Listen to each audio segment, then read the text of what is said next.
Hello বন্ধুরা, সবাই কেমন আছেন?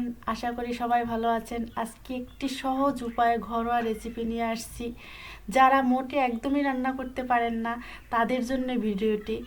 বড় পুঁটি মাছ দিয়ে টমেটো আলুর ঝোল দেখে নিন রান্নার রেসিপিটি। প্রথমে কেটে রাখা মাছগুলোকে ভালো করে ধুয়ে নিয়ে ধোয়া মাছগুলোকে একটি পরিষ্কার বলে নিয়ে নিতে হবে। মাছগুলোকে ঢেলে নিয়ে তার উপরে পরিমাণ মতো লবণ, হলুদের গুঁড়ো এবং সামান্য কিছুটা পরিমাণ মরিচের গুঁড়ো দিয়ে তার ভিতরে ঢেলে দিতে হবে কিছুটা পরিমাণ তেল। তেলগুলো দিয়ে মাছগুলোকে ভালো করে মেখে নিলাম। মাখা হয়ে যাওয়ার পর নিয়ে নিতে হবে একটা শুকনো কড়াই। কড়াইটিকে হালকা আঁচে দিয়ে ভালো করে গরম করে নিতে হবে। সরিষার তেল দিয়ে মাছগুলোকে ভাজতে হবে।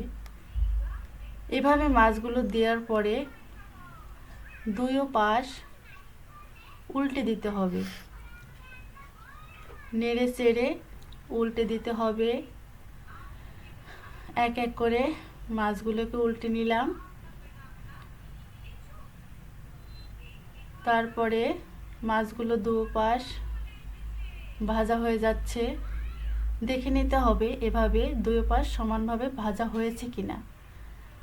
মাছগুলো সমানভাবে ভাজা হয়ে গেলে পরে একটা পাত্রে তুলে নিয়ে রাখবো আলাদা করে।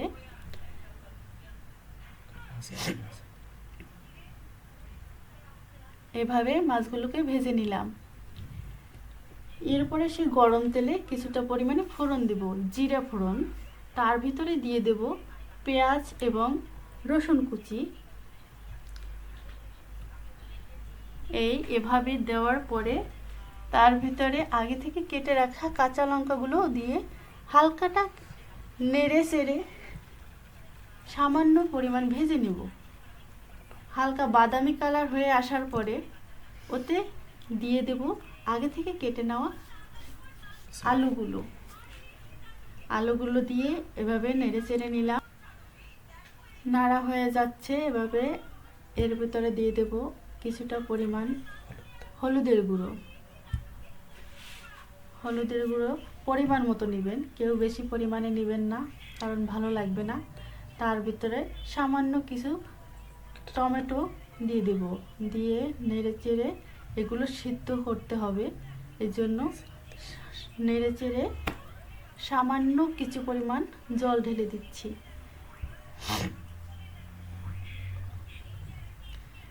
জলটা দিয়ে আমি এগুলো নেড়ে হালকা আঁচে রেখে ঢাকনাটা দিয়ে দেব যাতে সবজিগুলো পুড়ে না যায়। এবার জলটা শুকিয়ে গেলে তার ভিতরে দিয়ে দিলাম মাছ রান্না করার জন্য পরিমাণ মতো জল দিয়ে দিলাম।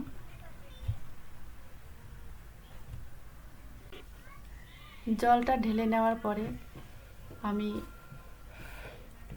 জলটাকে গরম হওয়ার জন্য জালটা বাড়িয়ে দেব। বাড়িয়ে দিয়ে তার ভিতরে দিয়ে দেব পরিমাণ মতো লবণটা দিয়ে আবার কিছু সময় আঁচে রাখবো। ঢাকনাটা দিয়ে তুলে নিলাম। ঢাকনাটা তুলে নিয়ে এর ভিতরে ভেজে রাখা মাছগুলো আস্তে করে ঢেলে দিব। মাছগুলোকে যাতে ভালোভাবে সঠিকভাবে ঝোলগুলো ঢুকে যায় এই জন্য উল্টে পাল্টে দিতে হবে, যাতে মাছের ঝোলটা ঢুকলে মাছটার স্বাদ বাড়ে যায়। এবারে আবার ঢেকে রাখবো। বন্ধুরা, আমার এই সহজ রান্নার উপায়টা যদি আপনাদের ভালো লেগে থাকে তাহলে অবশ্যই লাইক কমেন্ট করতে ভুলবেন না এবং সাবস্ক্রাইব করে পাশে থাকবেন যাতে আমি নতুন নতুন রান্না নিয়ে আপনাদের মাঝে উপস্থিত হতে পারি।